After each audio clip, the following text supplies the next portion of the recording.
Kita bacakan sebuah hadis Nabi. Hadis ini banyak pendukung dan penunjangnya dari riwayat-riwayat yang lain, sehingga dinyatakan hadis ini sebagai hadis yang sahih karena adanya beberapa syahid. Hadis ini diriwayatkan oleh Imam Ahmad. Qala Nabi sallallahu alaihi wasallam, qala Rasulullah sallallahu alaihi wasallam, Rasulullah SAW bersabda, "Inna amamad dajjal."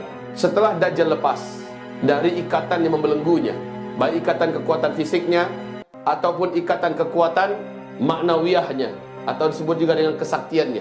Ketika dia sudah lepas dari ikatan-ikatan tersebut dengan 3 tanda, maka jarak antara dia lepas dengan dia muncul ke tengah-tengah manusia, menampakkan diri ke tengah-tengah manusia, sinina khadda'atan. Manusia di muka bumi terlebih dahulu merasakan atau menjalani melalui tahun-tahun yang penuh dengan tipu daya, tahun-tahun yang banyak tipu daya. Pada tahun-tahun itu yukadzabu fiha as-sadiq. Orang-orang yang jujur, orang-orang yang benar pada saat itu diberitakan, disampaikan kepada publik menggunakan media bahwa dia adalah orang yang pembohong, orang yang penyebar hoax, orang yang tidak baik, orang yang tidak benar. Wa yusaddaqu fihal kadhib. Pada tahun itu para pembohong, orang-orang yang senang menyebarkan hoax, orang-orang yang senang menyebarkan berita-berita tidak benar, mereka justru diberitakan sebagai orang yang jujur, orang yang benar, orang yang layak dibenarkan dan dipercayai. Wa yukhawwanu fiha al-amin.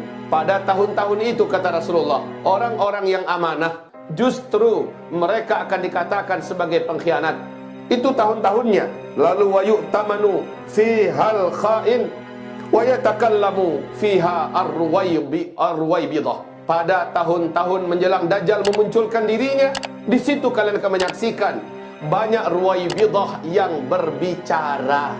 Banyak ruwaybidah yang berbicara. Qila, ditanya Rasulullah oleh para sahabat, wa man ruwaybidah ya Rasulullah, apa itu ruwaybidah? Maka Nabi menjawab, qala al-fuwaisiq, orang-orang yang secara mental keagamaan lemah, suka menyimpang, suka melakukan perbuatan-perbuatan dosa, kefasikan, suka berzina, minum-minuman keras, tidak peduli yang halal dan haram. Mereka ini yatakallamu fi amril ammah. Mereka lah yang beri panggung, bahkan dimodali, dibiayai untuk berbicara dan mengomentari perkara-perkara umum. Maka saudara-saudariku, hamba-hamba Allah yang beriman, ingat oleh kita sekarang pekerjaan kaum bazar, orang-orang fuwaisik, mereka lah ruwaybidah ini, orang-orang rendahan yang tidak peduli rambu-rambu agama, bahkan sering menginjak-injak agama. Dia berada pada pihak siapa yang bisa membayarnya, siapa yang bisa mengupahnya, maka mereka akan berbicara, mengomentari, dan mereka akan terus membela siapa saja yang ada di tampuk kekuasaan yang bisa membayarnya. Ini ruwaybidah, yatakallamu fi amril ammah. Perhatikan ini baik-baik hadis. Menjelang Dajjal keluar, kata Rasulullah, muncul ke tengah-tengah kamu. Itu adalah jarak antara Dajjal lepas dari ikatannya. Kami dengan keyakinan kami dan analisa yang ada dari hadis-hadis yang sahih, hadis surat Imam Muslim, Dajjal pada hari ini demi Allah telah lepas dari belenggu-belenggu yang mengikatnya. 3 tanda alam yang ada di Palestina, 3-tiganya sudah terjadi. Pertama, susutnya Danau Tiberias. 2, tidak lagi mengeluarkan air, mata air Zuhar. Dan yang ketiga, tidak lagi berbuah kebun-kebun kurma yang ada di kawasan Baisan. 3-tiganya ini sudah terjadi lengkap dan serentak sekarang. Maka wallahi, demi Allah, kami berhak punya keyakinan. Kita juga boleh punya keyakinan. Dan tidak ada satupun yang boleh menyalahkan keyakinan ini, yaitu Dajjal telah lepas. Tapi kata Rasulullah, jarak antara Dajjal dilepaskan oleh Allah dengan 3 tanda yang terjadi. Jarak antara Dajjal dilepaskan oleh Allah dengan dia muncul ke tengah-tengah manusia, kalian akan menghadapi terlebih dahulu tahun-tahun yang penuh tipu daya. Bahwa tahun-tahun tipu daya itu, sana sinina khadda'atan, itu adalah tahun-tahunnya kita. Coba perhatikan, baik mulai dari para pengusaha sampai kepada para penguasa, pemerintah yang ada, sampai kepada para tokoh-tokoh, sampai kepada para bazar-bazar yang ada. Mereka muncul pada tahun-tahun itu, kata Rasulullah SAW, yukadzabu fiha shadiq. Siapapun yang benar, lurus, jujur, dia memang orang-orang yang layak untuk didengar, orang-orang yang layak untuk dipercayai, justru diberitakan sebagai orang yang tidak layak dipercayai, diberitakan sebagai orang yang memecah belah, diberitakan sebagai orang yang menyebarkan hoax dan kedustaan. Yukadzabu fiha shadiq. Selanjutnya, wa yusaddaqu fiha al-kadzib. Pada tahun-tahun menjelang Dajjal muncul ke tengah-tengah manusia orang-orang yang pembohong, orang-orang yang isi perutnya bohong, suka tipu-tipu, ya. Mereka-mereka lah yang diberi panggung dan dipolesi seolah-olah ini adalah orang benar, orang yang layak mendapatkan kepercayaan, orang-orang yang layak untuk didengar, orang-orang yang layak untuk diikuti, orang-orang yang layak untuk dijadikan sebagai mufti dan sebagainya dan seterusnya. Demikian.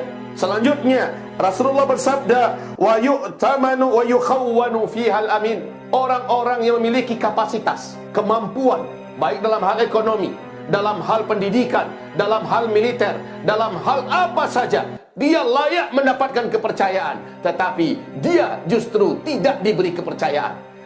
Orang-orang terpercaya ini difitnah sehingga mereka diruntuhkan di posisinya, difitnah sehingga mereka diburu, dikejar, difitnah sehingga mereka ditangkap dan dimasukkan ke penjara. Ini adalah tahun-tahun tersebut, saudara-saudariku. Selanjutnya Rasulullah melanjutkan sabdanya, wa yu'tamanu fiha al-kha'in, wa yu'tamanu fiha al-kha'in. Para pengkhianat ini mendapatkan posisi-posisi menguasai umat. Wa yatakallamu fiha ar-ruwaibidah. Sekali lagi kami katakan Ruwaibidah ini ditanya oleh sahabat kepada Rasul, ya Rasulullah, siapa sebenarnya Ruwaibidah? Jawaban Nabi adalah mereka al-fuwaisik. Fuwaisik ini tasghir daripada fasik, ya, tasghir daripada fasik. Fasik orang yang menyimpang dari agama.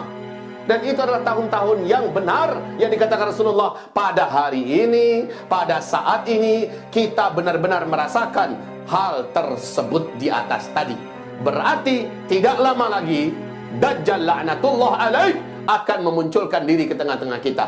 Ibarat Allah yang kami muliakan, semoga apabila kita mendengarkan ini, kita sebagai orang-orang beriman yang terjepit, orang-orang Islam yang soleh, yang taat, yang ditindas, dilemahkan, yang senantiasa terus diinjak-injak, mampu sabar dan istiqomah. Karena memang kata Rasulullah, pada tahun-tahun itu kamu tidak punya pilihan yang lain kecuali sabar. Kecuali sabar. Sabar itu dalam artian bertahanlah kamu, jangan menyerah, jangan mengalah, jangan tunduk, jangan kibarkan bendera putih. Bersabarlah kamu, tetap istiqomah. Bersabarlah kamu, tetap berdakwah. Bersabarlah kamu, pegang erat-erat agama ini. Jaga solat berjamaahmu 5 waktu. Ibarat Allah yang kami muliakan, ini adalah fakta. Lalu bagaimana? Isbiru, itu perintah Rasul. Kamu harus bersabar. Harus bersabar, bertahanlah kamu. Dan kita mesti mengatakan tidak ketika musuh-musuh Islam menawarkan sesuatu itu kita tidak tahu. Padahal Sufyan Ats-Tsauri berkata, bila musuh Islam yang jelas-jelas membenci kamu, membenci Islam, menawarkan sesuatu yang kesannya dan kelihatannya baik, kamu wajib mendatangkan 1000 lebih alasan untuk berburuk sangka kepadanya. Ibarat Allah yang kami muliakan, memang ini sesuatu yang sulit di akhir zaman ini. Tapi kita tidak punya pilihan yang lain. Pilihan kita hanyalah isbiru, bersabarlah kamu, bertahanlah kamu, dan jaga solat berjamaah kamu 5 waktu. Ya ayyuhalladzina amanu isbiru, ya ayyuhalladzina amanu ista'inu bis sabri was salah. Hai orang-orang yang beriman, minta tolonglah kamu kepada Allah dengan terus menggunakan senjata sabar.